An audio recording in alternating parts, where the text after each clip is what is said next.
how to find the image and resolution size in picture gallery on the Samsung Galaxy S25, S25 Plus, Edge or Ultra. First, tap on the home button to return back to the home screen. Then from the home screen or in the apps screen, open up the picture gallery app. Next, we go back to the gallery homepage. Then open up a picture.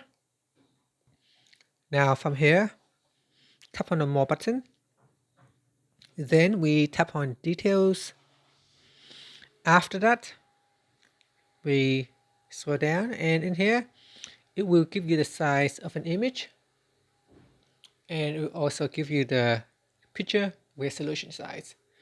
So the picture resolution size on this one is 3000 by 4000 using the 12 megapixel lens. And that's it. Finally, you can tap on the back key or tap on the home button to return back to the home screen. Thank you for watching this video.